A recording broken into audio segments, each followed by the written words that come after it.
Pengajian Kopi Ngaji pada Sabtu ke-4 ini kita sudah memasuki edisi yang ke-38. Bersyukur kepada Allah, Bapak Ibu masih diberikan kesehatan, kekuatan untuk tetap istiqomah untuk mengikuti pengajian ini dalam rangka tholabul ilmi. Mudah-mudahan sampai ke 38 edisi ini sudah banyak perubahan di dalam hidup kita, baik itu secara hablum minallah maupun hablum minannasnya. Bapak Ibu yang dirahmati Allah, alhamdulillah sudah hadir tengah-tengah kita Ustadz Mukhlis Rahmanto LCMA. Sudah lama kita tidak berjumpa dengan beliau. Tentu Bapak Ibu sudah rindu untuk mendengarkan tausiah pencerahan dari beliau. Insya Allah beliau pada pagi hari ini akan menyampaikan tema tentang muamalah berkaitan dengan jenis akad yang pada pagi hari ini akan disampaikan tentang akad batil, baik itu di dalam jual beli maupun hutang piutang ataupun secara umum dalam persoalan muamalah. Mari kita sama-sama simak penjelasan dari beliau. Sebelum itu kita awali dulu pengajian kita dengan sama-sama membaca basmalah. Bismillahirrahmanirrahim. Kepada beliau Ustadz Mukhlis Rahmanto LCMA, waktu tempat kami persilahkan.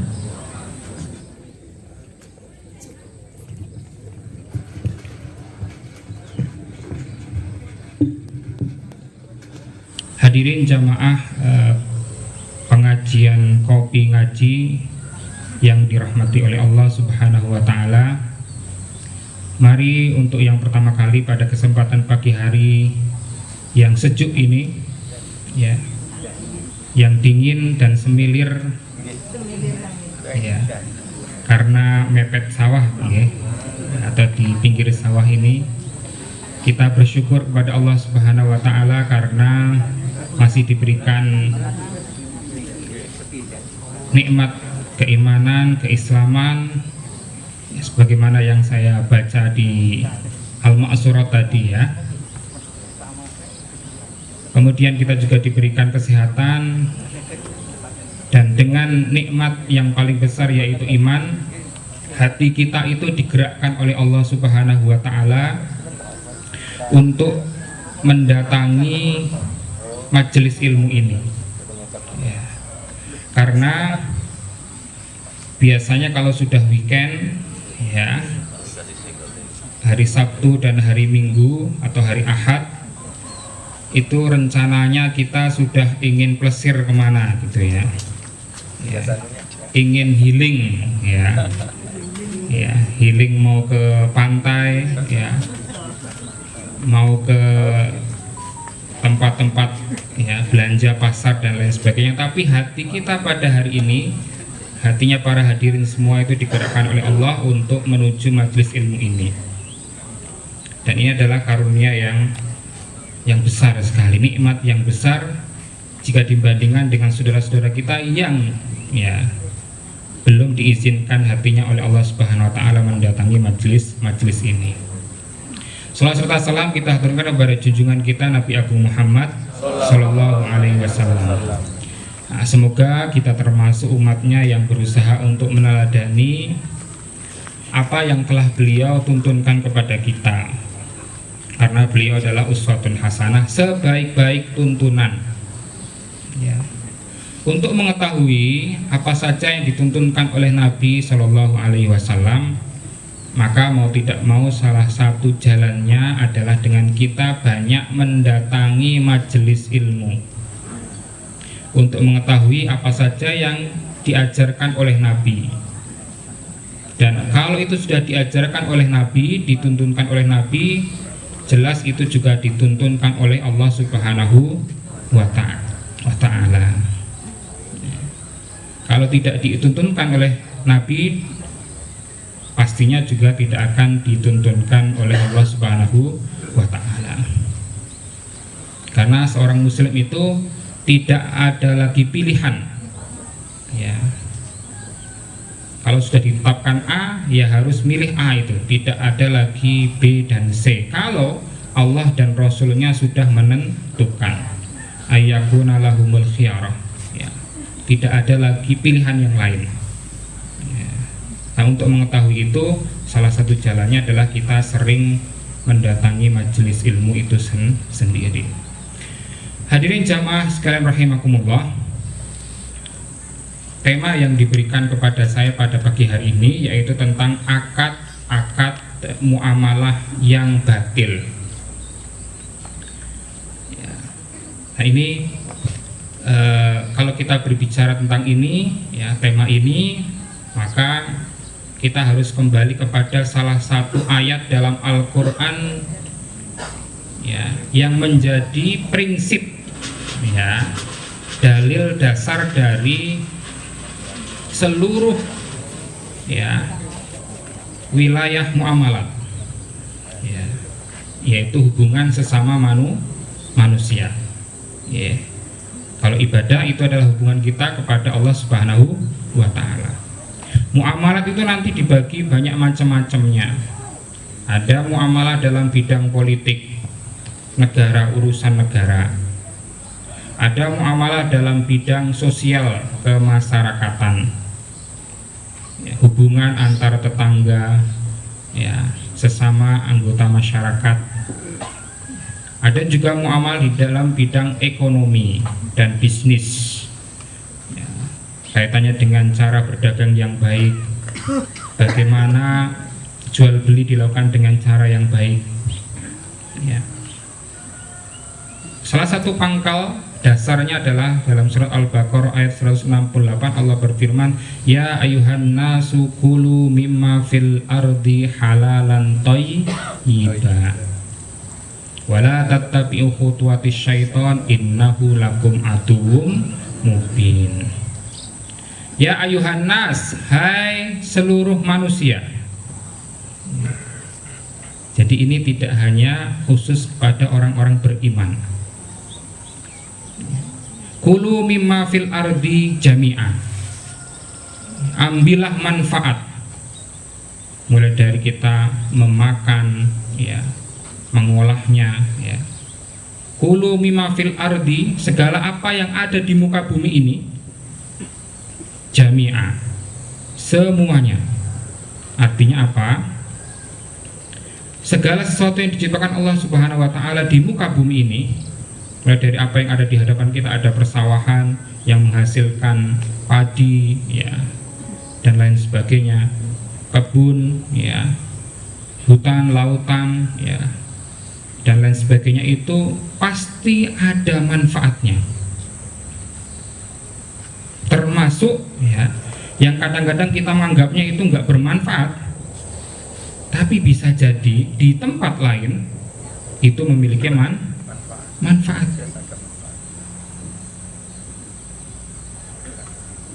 Contoh kecilnya, ya, air kencing kelinci gitu, ya. Nah itu bagi sebagian orang menganggapnya itu nggak ada manfaatnya. Tapi kalau orang punya lahan pertanian, punya kebun, itu sangat bermanfaat. Bisa dijadikan sebagai pupuk. Sampah, ya, yang kita setiap hari membuangnya di tempat sampah, kemudian diambil bapak tukang sampah, dikirimkan ke TPU, ya, itu bagi sebagian orang menganggapnya itu barang yang sepele, tidak ada manfaatnya. Tapi bisa jadi menjadi wasilah orang lain menjadi orang yang kaya, ya, dikayakan oleh Allah Subhanahu wa Ta'ala lewat sampah. Maka kita patut bersyukur, ya. Oleh karena itu kita dilarang untuk mubazir, tabzir, ya, menyia-nyiakan sesuatu meskipun itu hanya sebutir nasi. Makanya salah satu sunnah Rasulullah SAW dalam hal makan itu, Nabi itu suka menjilati, ya, jari-jari tangannya itu setelah makan. Jadi sisa makan yang ada di jari-jari Nabi itu sampai dijilati. Karena apa? Salah satunya Nabi tidak ingin ada tabzir, tidak ingin ada hal-hal yang muspro. Karena segala sesuatu yang diciptakan oleh Allah Subhanahu wa Ta'ala ini bermanfaat untuk makhluknya. para ulama menurunkan satu kaidah penting. Apa kaidah itu? Kaidah ini menjadi dasar dalam hal tadi muamalah, hubungan sesama manusia, yaitu al aslu fil muamalati al ibahah. Segala sesuatu di dalam urusan muamalah itu dibolehkan, hukumnya mubah, tidak dilarang. Ya. Kita mau mengolah sampah tadi boleh-boleh saja gitu kan. Ya, gitu. Hatta yadulat dalil ala tahrimi, sampai ada dalil perintah atau larangan ya yang mengharamkannya. Oleh karena itu ya para ulama ya khususnya para fuqaha, ahli fikih ya, itu menyusun banyak bab-bab yang isinya menjadi panduan kita dalam hal urusan muamalah. Nah, ambil salah satu contoh yang sering kita temui dan kita lakukan dalam kehidupan sehari-hari kita, yaitu mengenai muamalah maliyah atau ekonomi dan bisnis, ekonomi perdagangan dan lain sebagainya. Ya, dimana di dalam bab fikih ada namanya babul bai atau kitabul bai, yaitu bab mengenai jual beli. Ya, dan pasti di dalam setiap fikih ya para ulama itu menyusun ketika ada suatu masalah dibuat rukun dan syaratnya. Nah, itu dibuat rukun dan syaratnya. Nah, kalau berbicara masalah jual beli, paling tidak ada ulama yang mengatakan 3 rukun jual beli itu. Tapi para ulama modern ya menambahkan 1 menjadi 4. Ya, kita akan membahas 4 yang ini, rukun jual beli ini ditambah nanti syarat-syaratnya. Ya. Kenapa harus ada rukun dan syarat ini? Ya, para ulama menyusunnya untuk bisa mengetahui mana akad yang sahih, yang benar, dan mana akad yang batil, agar ada batasan-batasannya. Nah, maka kalau tadi judulnya adalah akad yang batil, ya, untuk kita tahu mana akad-akad yang batil, yang tidak benar, ya, karena batil itu sering diartikan lawan dari sesuatu yang benar, ya, yang sahih atau yang hak, gitu ya. Maka kita harus tahu rukun-rukun dan syarat dari sesuatu. Dalam hal ini adalah yang kita jadikan pembahasan, yaitu jual beli. Rukun yang pertama dari jual beli itu ada penjual dan ada pembeli. Ya, jelas itu. Ya. Ya. Kalau di pasar itu pasti ya orang ya jualan sama orang yang mau beli gitu. Ya. Nah, apa syarat dari rukun yang pertama dari jual beli ini? Ya, yang pertama orang yang berjualan dan juga yang mereka yang ingin membeli ini harus dewasa, balik. Ya. Maka tidak boleh kok anak kecil itu sebetulnya berjualan, ya, itu tidak boleh, atau melakukan transaksi jual beli itu tidak boleh. Kenapa? Karena ya dia belum dewasa atau belum balik dan tamyiz. Apa itu bedanya balik dan tamyiz? Kalau balik itu dewasa secara fisik, ya.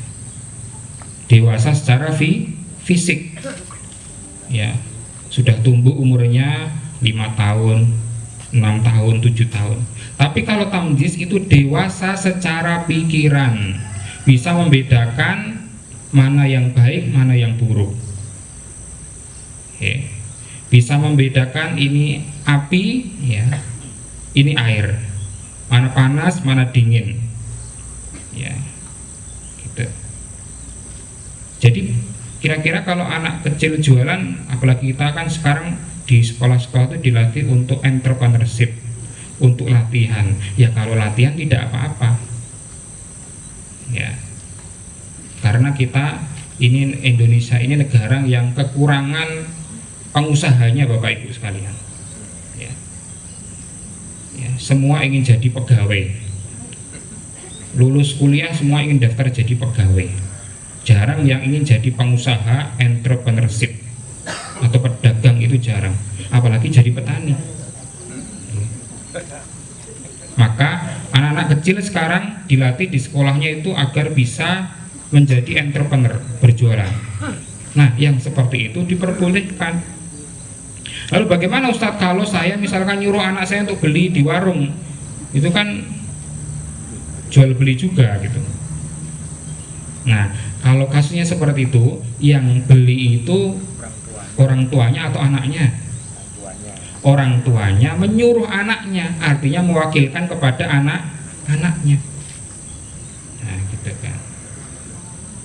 Cuma ya dalam hal ini kenapa para ulama mensyaratkan di dalam rukun ini ada harus balik ya tadi, agar transaksi jual beli itu ya terjadi ya dilaksanakan dengan sahih, tidak batil tadi. Bisa jadi anak kecil kan bisa diakusi ya, karena tidak tahu, misalkan uang kembaliannya ya jujule harusnya 3.000 ya, diakusi kalau sing dodol ning dikai 1.500.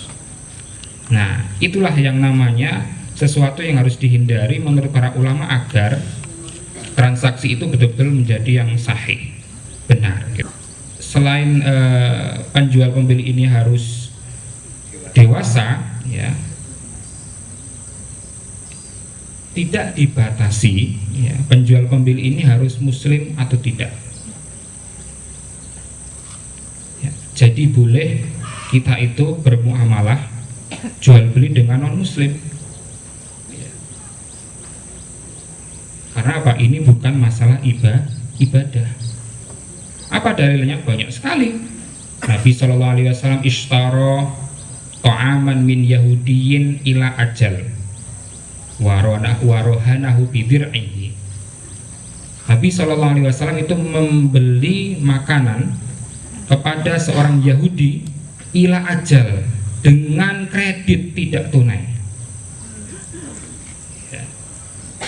Warohanahu ya, dan Nabi menggadekan baju perangnya ya dengan 30 sok makanan, 30 sok makanan gandum dalam hal ini ya, berarti sekitar 70-an kilogram gandum, menggadekan baju perangnya, membeli secara tidak tunai kredit ya, artinya Nabi nyicil ya, ya. Dan juga sampai Nabi itu menggadekan baju perangnya agar bisa makan sehari-hari. Ini bisa kita bayangkan, Nabi saja harus kredit, harus menggadekan barangnya, apalagi kita yang sehari pasti tidak bisa lepas dari hal tersebut ya. Kemudian orang yang melakukan jual beli ini, pelakunya ini, dia harus berakal. Tadi sudah balik ya, tidak ada batasan muslim atau muslim, dia harus berakal. Maka orang gila ya jelas tidak boleh, orang yang tidak waras tidak boleh. Karena apa? Bisa membatalkan atau membatilkan dari akad jual beli tersebut. Tetapi para ulama kemudian banyak membahasnya kaitannya dengan ini, orang gila itu boleh diwakili dalam hal jual beli, termasuk anak kecil tadi ya. Karena misalkan ada orang gila mendapat harta warisan ya, kan nggak bisa melakukan transaksi akad perjanjian, maka kemudian apa? Bisa diwakili oleh pihak yang lain atau walinya gitu. Karena kan orang gila tidak menyebabkan dia terlarang mendapatkan waris. Yang terlarang mendapatkan waris itu karena bukan muslim atau dia non muslim. Kalau berubah ya dia tidak mendapatkan warisan. Hadirin jamaah sekalian rahimakumullah, rukun yang kedua dari jual beli, agar jual beli itu senantiasa sahih tadi, tidak batil, itu harus ada ijab dan qabul. Ya, harus ada pernyataan serah terima. Ya. Ya, ini kalau di dalam kitab-kitab fikih ini bunyinya macam-macam ya. Ya, saya jual 1.000 rupiah, saya beli 1.000 rupiah. Boleh, itu ada namanya baik yang sama gitu ya. Ya, kalau pakai keuntungan ya boleh-boleh saja gitu ya. Nah, apakah pernyataan ini harus dilafalkan? Ya, para ulama menuntunkan agar dilafalkan agar jelas. Ya. Yang dikehendaki diinginkan oleh penjual itu seperti apa, yang diinginkan oleh pembeli itu seperti apa. Ya. Jangan sampai penjualnya mengatakan saya jual ini dengan tidak tunai, ya, kredit, tapi pembelinya mintanya cash, karena punya cash. Karena sekarang banyak itu Bapak Ibu sekalian ya, dealer motor itu pengen jualnya kredit. Nek ditakoni nek cash piro Mas? Ya pokoknya nek kredit seperti ini. Nah, ini kadang-kadang ya menjadikan kita ini orang yang suka berutang. Meski tadi utang itu boleh Bapak Ibu sekalian ya, tapi kalau sudah menjadi kebiasaan ya, dan menjadikan kita menjadi orang yang berhutang dan tidak mampu membayar hutang itu, apalagi pura-pura nggak mau bayar hutang.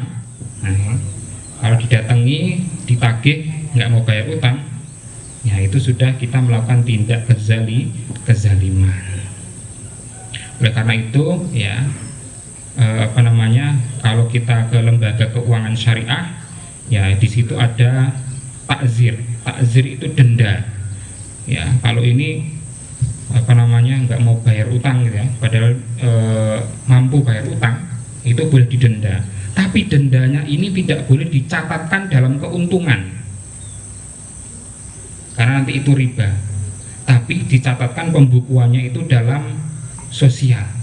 Jadi nanti diberikan untuk kepentingan sosial. Ya, jadi tidak boleh dicatatkan sebagai keuntungan dari lembaga keuangan syariah tersebut. Karena apa? Biar disiplin. Kalau enggak saenake dewe, ya gitu nggih Bapak Ibu nggih. Nah itu. Nah kalau sekarang, zaman sekarang namanya ijab qabul itu tidak harus dilafalkan, cukup dengan isyarat. Bapak Ibu pergi ke toko, ambil barangnya, langsung bayar, selesai. Nah itu boleh ya, diperbolehkan. Hadirin jamaah sekalian rahimakumullah. Nah, syarat rukun yang ketiga dari akad jual beli, agar jual beli ini menjadi jual beli yang sahih, ya, tidak batil, yaitu harus ada ma'qud alaih atau objeknya, ada barang dan ada jasanya. Nah, saya sering menjelaskan kalau objek jual beli, sesuatu yang kita jual dan beli itu tidak hanya barang atau benda saja, tapi juga jasa. Yang di dalam fikih itu namanya bai al-ma'dum, sesuatu yang tidak kelihatan ya, tapi ada manfaat yang bisa diperjualbelikan. Nah gitu ya. Nah, barang dan jasa ini banyak sekali syarat-syarat yang diberikan oleh para ulama. Yang pertama harus suci, gak boleh jual beli barang-barang yang najis. Ya, dalam hadis Bukhari ini innallaha harrama bai'al maitah, ya, wadam wal khinzir wal asnam. Ya, Nabi itu melarang mengharamkan ya, dan Allah Subhanahu wa taala mengharamkan jual beli yang pertama yaitu bangkai. Ya, jual beli bangkai itu nggak boleh, kecuali memang ikan ya, seperti ikan itu memang itu sudah mati gitu ya. Dia adam, darah, jual beli darah boleh atau tidak Bu? Kan kalau kita ke PMI butuh darah itu kan bayar. Wah, itu jelas-jelas dilarang itu. Benar atau tidak itu? Ditanya dulu PMI-nya. Ya, saya bayar 400.000 atau 300-an ribu ini buat darah ini untuk anak dan saudara saya ini, kira-kira ini untuk menghargai darahnya atau biaya prosesnya? PMI pasti jawab biaya prosesnya. Kan harus dicek dulu Bu ya, darahnya bagus atau tidak ya. Kalau donor ya kita memberikan gitu kan. Jadi itu apa istilahnya, donor darah, bukan jual beli ya. Nah, kalau ulama Syafi'iyah ya, dari mazhab Syafi'i ya, itu tadi boleh memberikan ujroh, biaya ya, proses ya terkait dengan donor darah dan lain sebagainya itu ya. Ya. Kemudian khinzir jelas ya, najis ya, daging babi itu jelas ya, ya itu tidak boleh dijual ya, ya kalau karena kaidahnya kalau sesuatu diharamkan maka tidak boleh dimakan, tidak boleh dijual. Tetapi orang-orang Yahudi, nah ini yang suka bikin masalah Bapak Ibu sekalian. Orang Yahudi itu ya, kenapa hadis ini muncul? Salah satunya orang Yahudi itu suka menjual babi tapi tidak dimakan dagingnya, tapi apa, diambil lemak babinya itu untuk dibuat minyak atau untuk apa ya, kalau zaman dulu itu bisa untuk ngecat rumah gitu ya. Nah itu yang kemudian muncul hadis ini bahwasanya tidak boleh dijual ya, kecuali tadi ada kebolehannya tadi kayak kambing tadi ya, ya karena kambing kan boleh Bu ya, sebetulnya gitu ya, kecuali kalau sudah jadi bangkai, maka tadi pengecualian apa namanya, kulitnya tadi. Kemudian al-asnam ya, tidak boleh menjual jual beli asnam. Asnam itu patung atau berhala. Nah, patung ada berhala ini ada ilatnya. Dalam fikih ada ilat. Ilat itu alasan hukumnya. Alasan hukumnya dalam ini adalah untuk disembah. Kalau untuk hiasan ya tidak apa-apa, tidak ada masalah. Ya. Ya. Nah, kemarin ada yang tanya kepada saya, Mas Muklis, ada saudara saya itu kerja di tempat pembuatan patung Bunda Maria dan Yesus. Itu kira-kira bagaimana? Ya saya jawab aja. Ada pekerjaan lain nggak yang kira-kira bisa dicarikan gitu ya? Ya tidak ada gitu kan, karena sekarang habis COVID dan lain sebagainya ya, di daerah situ hanya itu satu-satunya lowongan gitu ya. Nah, kalau seperti itu nggak apa-apa, kalau darurat kan, keadaannya darurat gitu ya. Tapi sebaiknya dihindari. Nah, dicari pekerjaan lain yang lebih halal. Nah, kalau kayak di Kasongan biasa kan hiasan itu kan tidak dijadikan sebagai sesembahan. Kalau dijadikan sesembahan berarti tadi yang masuk hadis ini al-asnam. Karena zaman dulu ya, orang-orang Arab jahiliyah itu suka membuat patung berhala, Lata, Uzza dan lain sebagainya untuk mereka sembah dan dijual di pasar-pasar yang dekat dengan Baitullah atau Ka'bah. Ya. Jadi yang pertama itu syaratnya ya, barang atau jasa itu harus suci. Ya. Maka tidak boleh jual jasa menjadi, mohon maaf, wanita pelacur ya dan lain sebagainya, atau laki-laki yang pelacur. Jangan dikira yang melakukan tindak pelacuran itu hanya perempuan Bu ya, bapak-bapak juga ada ya. Kadang-kadang perempuan suka didiskreditkan ya. Maka dalam satu sabda Nabi bersabda, Nabi SAW an mahril baghi, dari mahar yang diberikan untuk, mohon maaf, pelacur ya. Kan kalau kita nikah ngasih mahar juga Bapak Ibu ya, ya kan sah gitu ya. Kan syaratnya nikah ada wali, ada mahar, ada saksi kan. ya gitu ya. Nah ini diberikan kepada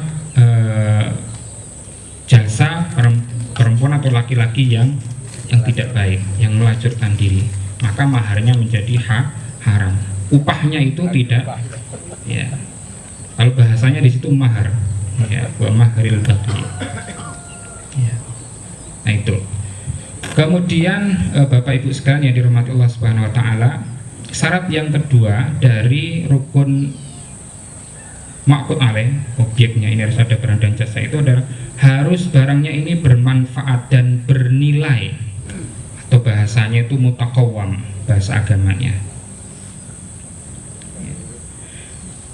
Artinya apa?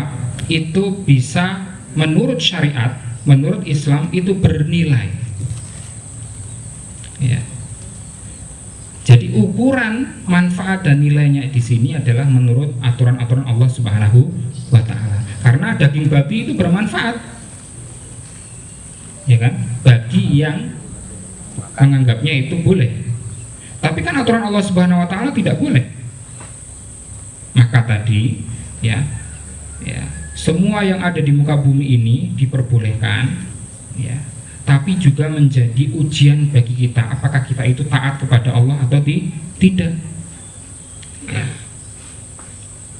Karena dunia dan seisinya, kemewahannya, manfaatnya dan lain sebagainya ini kalau kita kejar nggak akan selesai-selesai. Yang ketiga dari objek jual beli ini adalah harus dimiliki oleh orang yang menjual, si penjualnya. Kalau kita ingin melakukan penjualan suatu barang, ya barang itu harus kita miliki dulu, tidak boleh kita menjualkan sesuatu yang bukan milik kita. La tapi umalaisa intak. Jangan kau menjual sesuatu yang belum menjadi milikmu secara sah. Lalu bagaimana kalau ada orang yang pekerjaannya jadi makelar, ya, belantik, ya, bahasa Arabnya simsaroh, gitu ya. Nah itu bahasanya adalah menjadi wakil atau perwakilan untuk menjual sesuatu, itu diperbolehkan. Tetapi hadis Nabi, ya ini bagi bapak ibu yang di sini yang menjadi makelar, kata Nabi apa? Makelar itu harus banyak sedekahnya. Orang yang paling banyak sedekah itu diminta oleh Nabi yaitu apa? Mereka yang bekerja sebagai makelar. Karena biasanya ya jual 100, ya beli 100, ya bisa dijual menjadi 250. Rukun yang terakhir, ya, yang ini tadi menurut para ulama modern ditambahkan satu ini. Tapi kalau menurut ulama klasik itu hanya 3 saja tadi, rukun jual beli. Ada penjual pembeli, ada ijab kabul, ada barang dan jasa yang dijual belikan. Tambah satu lagi menurut ulama fikih modern, yaitu harus sesuai dengan syariat. Nah, salah satunya adalah Syekh Muhammad Az-Zarqo, ya, ulama dari Yordania. Artinya apa? Segala sesuatu tadi, ya, itu tidak boleh bertentangan dengan syariat. Dan syariat itu bisa jadi dipahami oleh para ulama berbeda-beda. Rokok misalkan, ya, rokok ada yang mengharamkan, ada yang memakruhkan. Nah, gitu ya. Nah, ini berbeda-beda, ya, gitu. Maka bagaimana hukumnya kalau jual rokok? Ya tergantung hukumnya mana, gitu kan. Kalau Muhammadiyah ya mengharamkan, ya. Alasannya banyak sekali, ya. Kalau memakruhkan, ya NU misalkan, ya, NU itu memakruhkan, hukumnya makruh. Ya, itulah ya tema kita pada pagi hari ini ketika ada tema akad yang batil. Berarti akad itu tidak sesuai dengan rukun-rukun, ya, dan syarat-syaratnya yang ditetapkan oleh para ulama untuk suatu masalah. Dan para ulama ketika sudah menentukan sesuatu termasuk rukun dan syaratnya itu semua menyimpulkan dari apa yang telah diperintahkan oleh Allah Subhanahu wa Ta'ala dan apa yang dilarang oleh Allah Subhanahu wa Ta'ala. Nah, saya kira itu apa yang dapat saya sampaikan. Wallahu a'lam bishawab. Wassalamualaikum warahmatullahi wabarakatuh.